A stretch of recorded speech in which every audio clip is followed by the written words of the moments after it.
Happy chapter number 12, nutrition students. So following up with our last chapter, we're now going to talk about trace minerals. So remember, we have the major minerals. We need a little bit more of them. And then we have the trace minerals, which are in rather minute amounts. However, they are still crucial, as we'll see in a minute here, to our healthy living. All right, so the trace minerals include iron, zinc, copper, manganese, selenium, iodine, fluoride. You'll kind of look there and see, and we'll talk about the different ones, and we'll talk about, again, how important or what's their role in the body. In general, iron will be the most crucial of the trace minerals.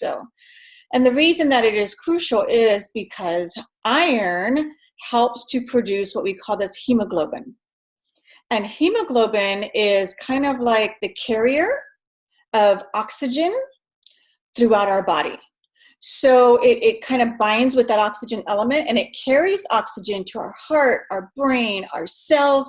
Everything that we have within us needs oxygen, and our hemoglobin is that transport vehicle, that medium, and it's really comprised of iron. And so if we have a problem with iron, some form of deficiency, then we have this kind of, we're not getting enough oxygen to our organs, and we'll kind of talk about what that means, or what that feels like, and what that means for us. So again, making sure that we get enough iron in our diet is crucial.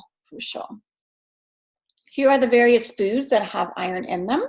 So again, our beans and our lentils are our forerunners there. Cooked spinach, beef, definitely. So it might be more of a challenge for our vegans, or for those who have a completely non-animal product diet, to get sufficient amounts of iron. However, they tend to eat a lot of lentils or beans, and that's an excellent source of iron also. So let's see, you can kind of read about, how does it work? How does the body actually absorb that iron, which is so crucial, as we mentioned, for our body. So here we can see when there's a deficiency.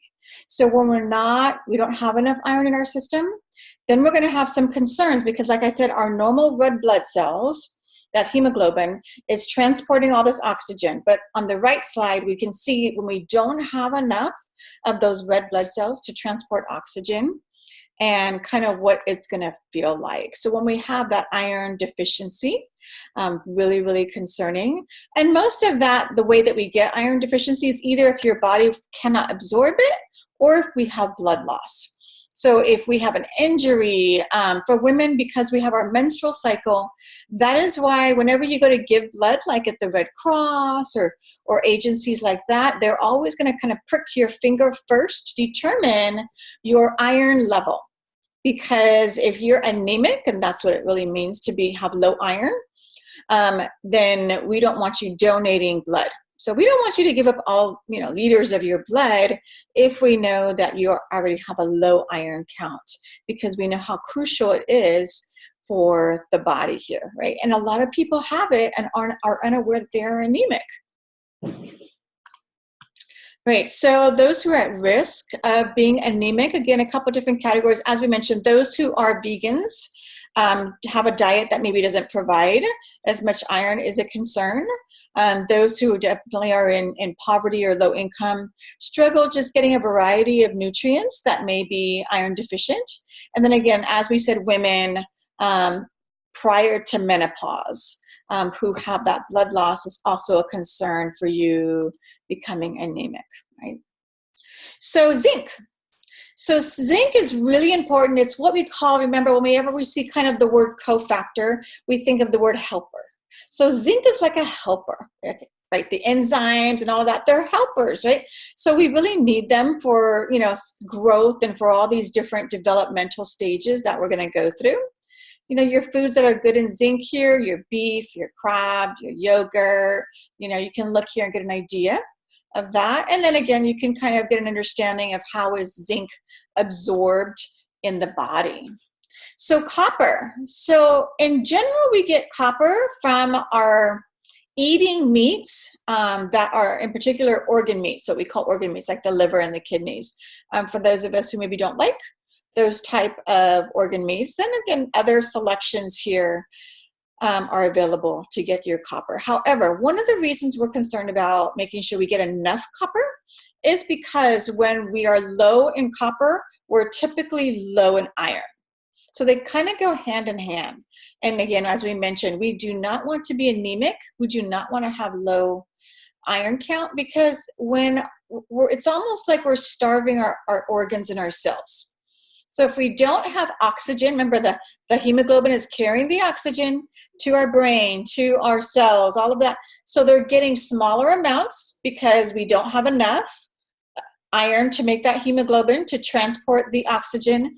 Therefore, number one, you're going to be tired.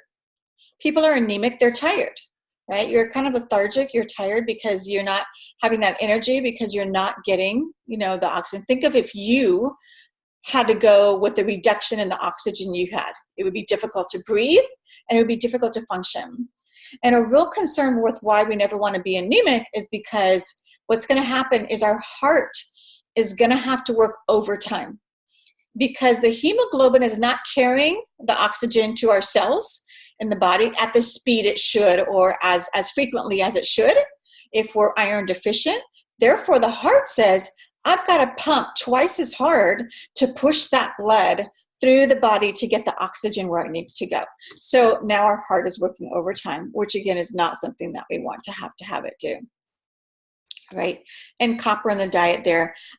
Selenium is pretty interesting. So selenium typically comes from both plant and animal foods in general. Salmon, fish, is actually a really good, excellent source of selenium. Selenium has been found to have some really excellent properties, kind of for anti-aging. Okay, remember we talked before about free radicals. Free radicals are the bad guys. So they're the bad guys in your body that what they try to do is they try to go and invade your healthy cells. And they try to invade them and they try to mess them all up. Instead of not having a nice round cell, the free radical wants to come in and make it all deformed and make it more susceptible to possibly becoming malignant or getting disease, right?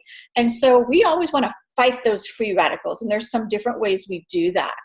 Antioxidants are a big one.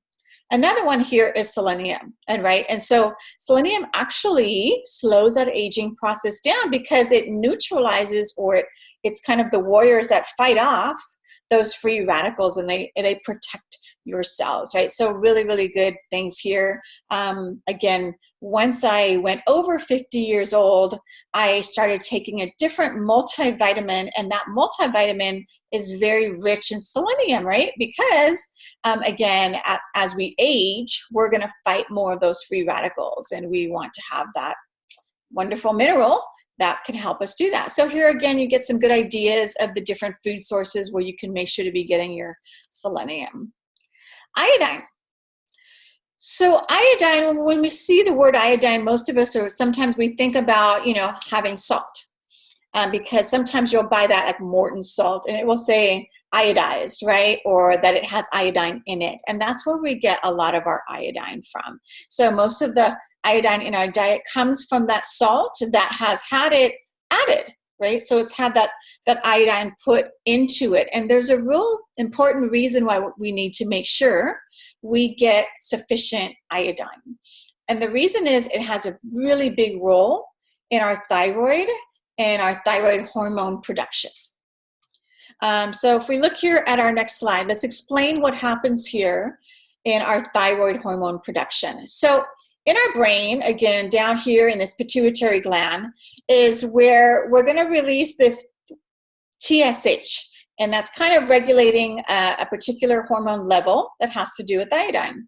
And so what happens is if we have iodine in our diet, what happens is that iodine helps to almost kind of neutralize getting high TSH levels, which we don't want to have in our body. And so the iodine works to neutralize that, to create those thyroid hormones at a level that we want, kind of a balance, right?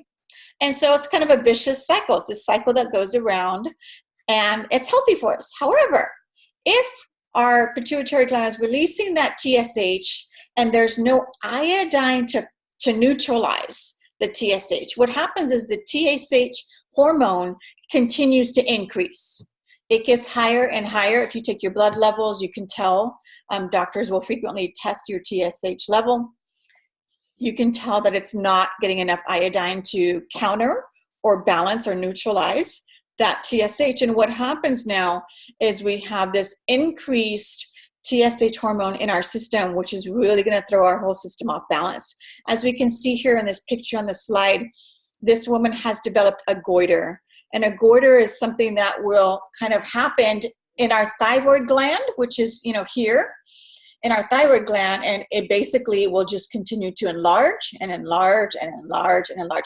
Even though the rest of your body may be at a healthy or normal size or weight, this goiter will just protrude.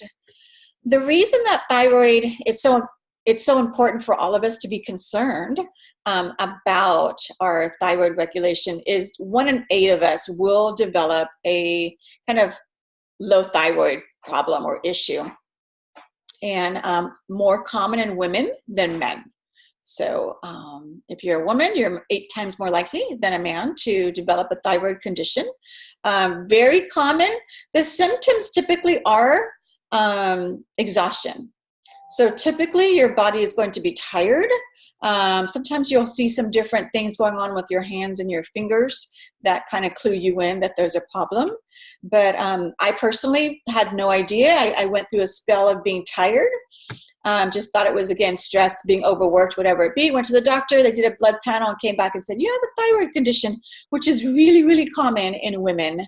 And so what happens is you just end up taking a thyroid pill, kind of like it ends up being that pill is that hormone to balance or neutralize your TSH, but you have to take it for the rest of your life. So I've been on it for probably 15 years now. So very common, and this is why we're concerned about getting enough iodine in our blood here. Chromium, again, another one of those good minerals that helps to process our carbs and our fats. So it helps with that breakdown or that metabolism of our carbohydrates and our lipids. And so again, one of the minerals we want to make sure that we're getting sufficient amounts of. Another one we're probably all familiar with is fluoride. So most of us understand that fluoride is essential in fighting cavities or dental caries. That when we eat, we definitely get these sugars on our teeth, which will try to erode our natural enamel that we have on our teeth.